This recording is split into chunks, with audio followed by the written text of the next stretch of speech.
Olá, tudo bem? Meu nome é André Ribeiro e hoje a gente vai falar sobre diagrama de afinidades.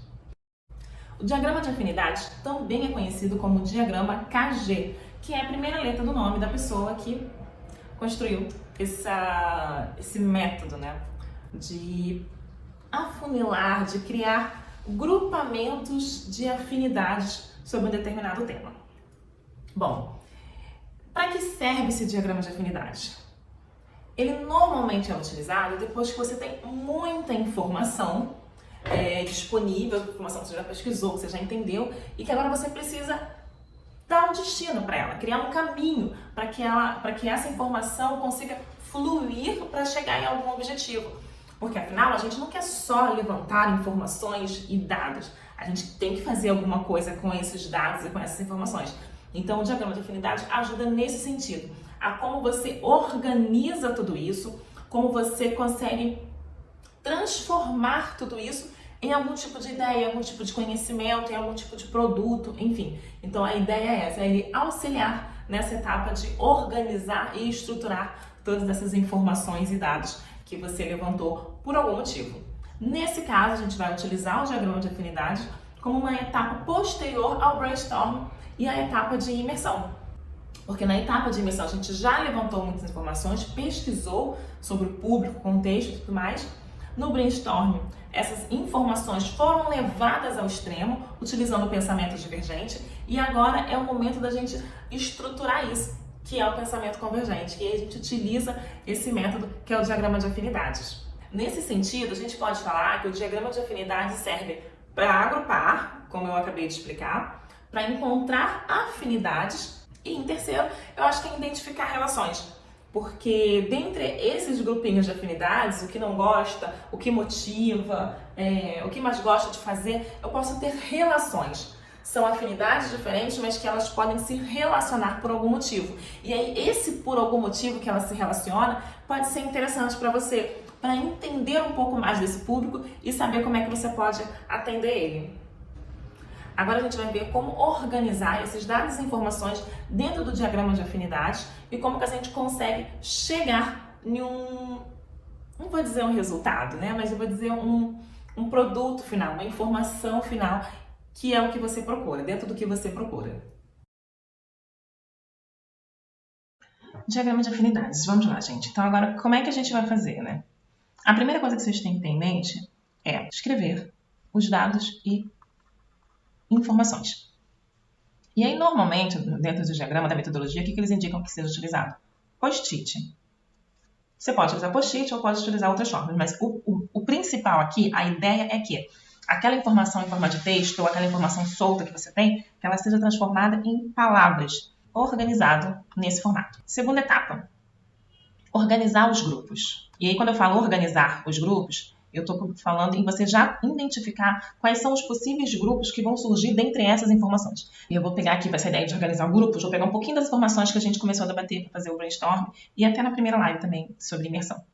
A gente tem informações sobre portfólio, temos informações sobre saber comunicar o portfólio, que são coisas diferentes, porque aqui, basicamente, estou falando, aliás, aqui eu até poderia dizer que são dois caminhos, né, quando eu falo em portfólio.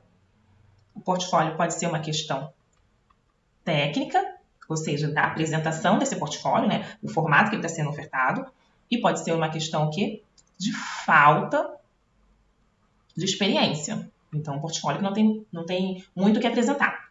Pode ser uma questão de saber comunicar, como a gente diz, saber vender esse portfólio, saber mostrar o seu conhecimento. A gente também identificou ali que pode ser uma questão de vagas, né? Anúncios de vagas. Identificou não, né? A gente levantou essas ideias. Né? Pode ser questão do anúncio das vagas. Não são precisos. Depois que você levanta todas as informações lá naquela etapa anterior do brainstorm, você vai fazer isso que a gente está fazendo aqui, é identificar quais são os assuntos que mais se repetem, quais são os assuntos que mais aparecem. E aí, como é que normalmente a gente identifica esses temas, né? Esses grupos?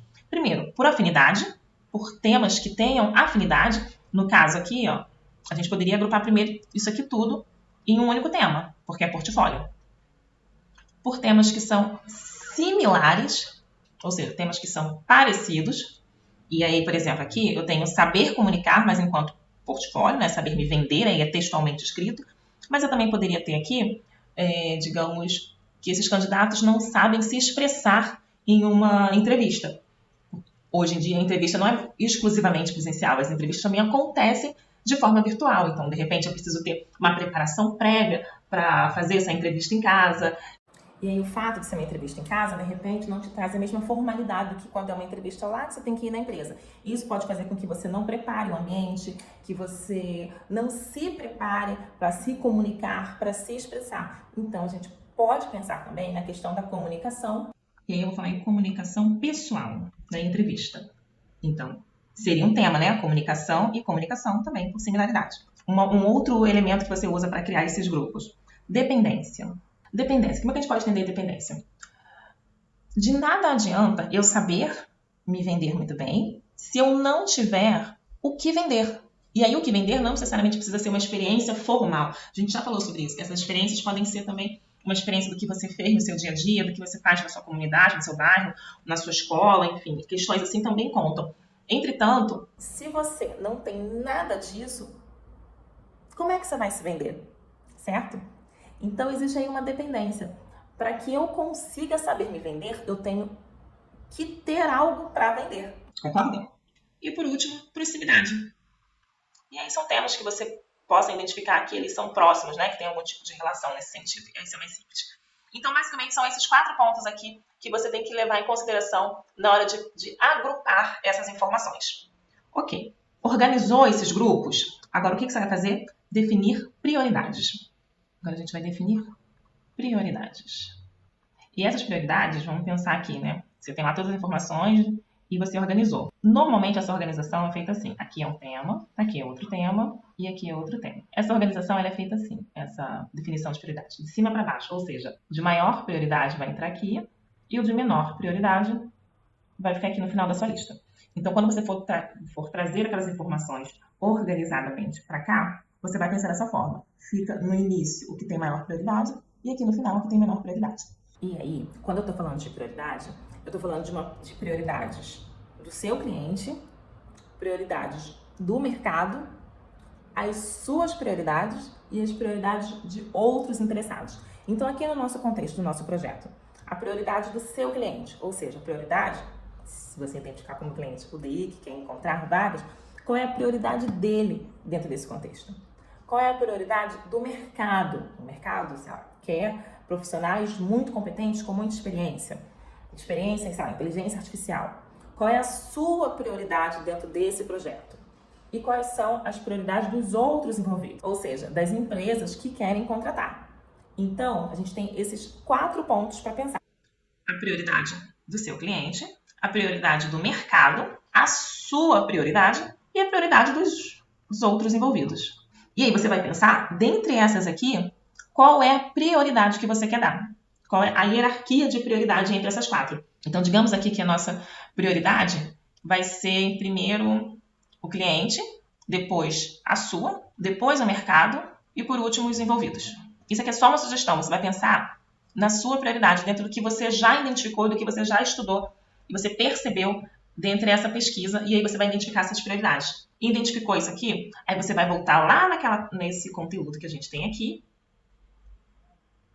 das informações dos grupos, e aí você vai colocar elas aqui, seguindo essa prioridade. Então, no caso, se eu tenho aqui como o tópico, o primeiro, clientes, então eu posso dizer que portfólio é um item que vai aparecer no início aqui, né? A questão técnica do portfólio e a questão de saber comunicar o portfólio. E aí, dentro desse tema portfólio. E aqui no final que vai aparecer, digamos, os envolvidos, portfólio utilizando algum metaverso. Mas assim, aqui não é para você criar mais nenhuma informação, não. Estou apenas criando um exemplo, entendendo que essas informações já apareceram lá atrás. Só para você perceber que vai ficar no final as informações que estão ligadas ao que você determinou como baixa prioridade na sua listagem. Tudo bem? Definiu essas prioridades? Então, agora você vai organizar essas informações dentro de 3 temáticas, que é o usuário, necessidade e problemas. Eu não diria nem que é organizar, não, mas eu diria que é você responder essas perguntas. Porque a partir de todas as informações que você criou aqui dentro, você consegue responder, por fim, quem é o meu usuário? E aí você vai dizer que quem é o teu usuário. Qual é a necessidade? Aí você vai responder aqui. E qual é o problema, qual é a barreira que impede que esse usuário alcance a sua necessidade? O que tiver aqui impedindo que esses dois se conectem é o que você identifica como seu problema. E aí, a partir daqui, é que você consegue pensar nas ideias, nas soluções, começa a pensar nas possibilidades de solução que você pode propor para esse projeto e até mesmo já começa a esboçar um pouco de ideia ao protótipo que você pode apresentar. Tudo bem? Bom, esse é o diagrama de afinidades.